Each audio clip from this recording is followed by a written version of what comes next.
From the sun-drenched shores of the Mediterranean to the snow-capped peaks of the Alps, Europe beckons with a tapestry of history, culture and natural splendor. But beneath this alluring facade, a darker side exists, hidden in forgotten corners and shrouded in unsettling tales. While Europe is known for its stunning destinations, today we explore the darker side. Here are the top 5 places you should avoid in 2024. Journey with us now as we delve into these forgotten realms, where caution is paramount and the line between allure and danger blurs into obscurity.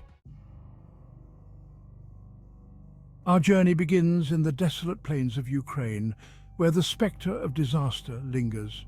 Chernobyl, once a bustling hub of life, now stands as a chilling monument to the devastating power of nuclear meltdown. The year 1986 etched itself into history as the Chernobyl nuclear power plant, a symbol of human ingenuity, transformed into a harbinger of unimaginable catastrophe. The explosion, a cataclysmic release of radioactive fury, ripped through the core, spewing forth invisible toxins that spread like a phantom plague across the land.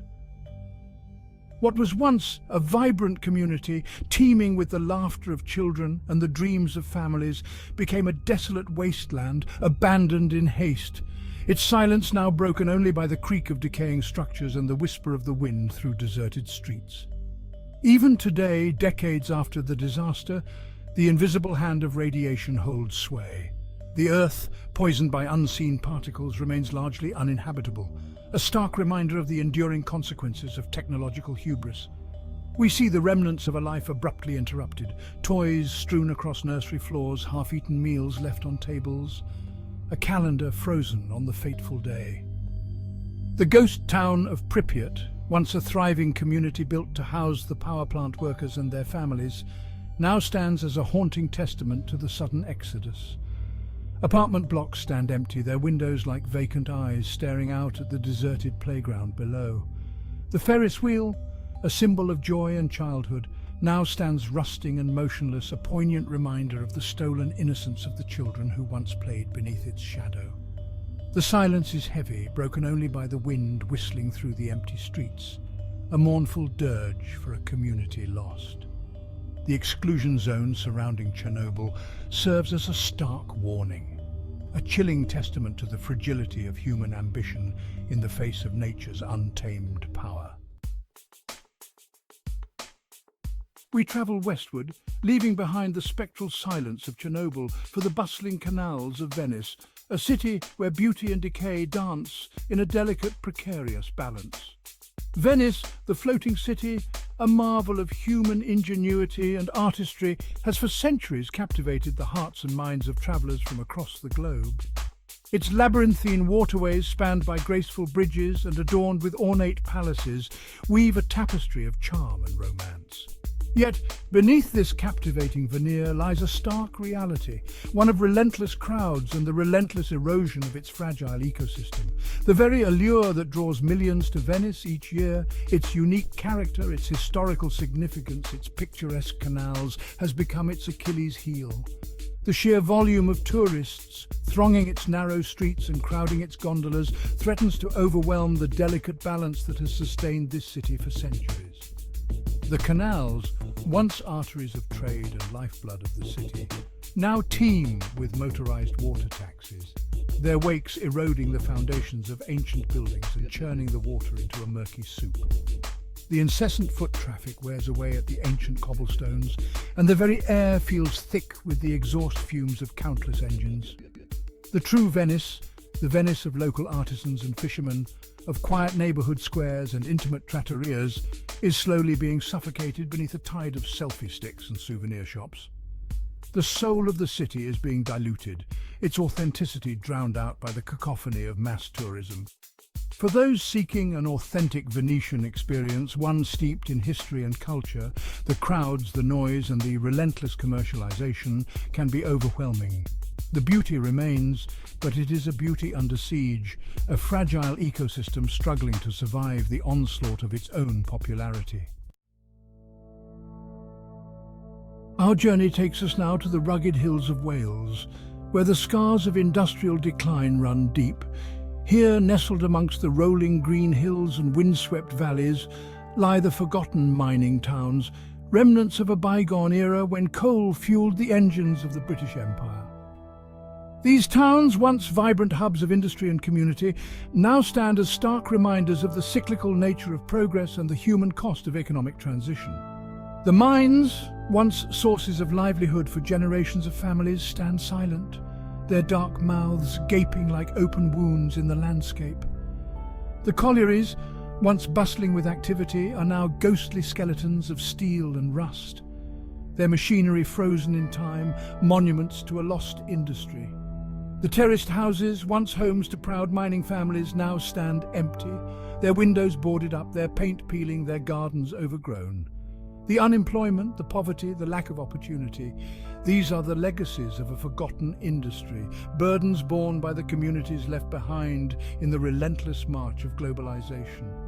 The spirit of the people remains, their resilience forged in the crucible of hardship, but the future remains uncertain, clouded by the shadows of economic uncertainty.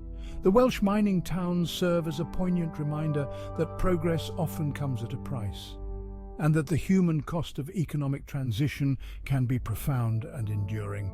They stand as a testament to the need for sustainable development, for a future where economic prosperity goes hand in hand with social justice and environmental responsibility. We return to Italy, but this time to the vibrant, chaotic city of Naples, a place where beauty and danger coexist in a delicate and often volatile balance. Naples, a city steeped in history and culture, pulsates with a raw energy that is both intoxicating and unnerving. Its narrow streets, lined with colourful buildings and overflowing with the aroma of freshly baked pizza, hum with the constant buzz of human activity. Yet beneath this vibrant facade lies a darker underbelly, a world of organised crime, poverty and social unrest. The Camorra, Naples' infamous mafia, casts a long shadow over the city, its tentacles reaching into every aspect of life, from the bustling markets to the hushed back rooms of political power. Extortion, drug trafficking and violence are the tools of their trade, and their influence is pervasive, a constant threat simmering beneath the surface of daily life. The poverty in Naples is stark and unrelenting, visible in the dilapidated housing, the begging children, the weary faces of the unemployed. The gap between rich and poor is vast, and the social tensions run high, fueled by a sense of injustice and a lack of opportunity. For tourists, Naples can be a thrilling, intoxicating experience, but it is not without its risks. Petty crime is rife, and pickpocketing and scams are common, particularly in crowded areas. The city's underbelly can be a dangerous place, and venturing into certain neighbourhoods can be risky, particularly at night. Naples is a city of contrasts, a place where beauty and ugliness, hope and despair coexist in a constant state of flux. It is a city that demands respect, a place where caution is paramount, and where the line between allure and danger is often blurred. Our journey culminates in Pristina, the capital of Kosovo, a city grappling with the scars of recent conflict and the challenges of forging a new identity. Pristina, a city still finding its footing on the world stage, bears the visible marks of its turbulent past. The scars of war, though fading, are still evident in the bullet-riddled buildings and the lingering presence of international peacekeeping forces. The city is a patchwork of old and new, of traditional Ottoman architecture jostling for space alongside modern concrete structures, reflecting a society caught between its past and its aspirations for the future. Pristina struggles with economic hardship, its infrastructure still recovering from the ravages of war. Unemployment is high and opportunities are scarce, particularly for the younger generation. The city is grappling with defining its identity, its cultural landscape, a mix of Albanian and Serbian influences, reflecting the complexities of its recent history. For tourists, Pristina offers a glimpse into a region still emerging from the shadows of conflict. A raw and unvarnished view of a society in transition. The city lacks the polish and sophistication of other European capitals, but it compensates with a gritty authenticity, a spirit of resilience that is both inspiring and humbling. Pristina is a city on the edge, a place where the past and present collide and where the future remains uncertain. It is a city that demands empathy, a place where understanding is paramount, and where the journey of discovery is as much about personal reflection as it is about exploring a new destination. Europe, in all its multifaceted glory, offers a kaleidoscope of experiences, from the sublime to the unsettling. As we've seen, not all destinations are created equal, and some journeys are best undertaken with a healthy dose of caution. Travel smart and stay safe. Remember, some places are best left unvisited in 2024. The world is vast and wondrous, and countless other destinations beckon with open arms, offering experiences that nourish the soul without compromising your well-being. Choose wisely, tread carefully, and may your journeys be filled with wonder and enlightenment, devoid of regret or peril.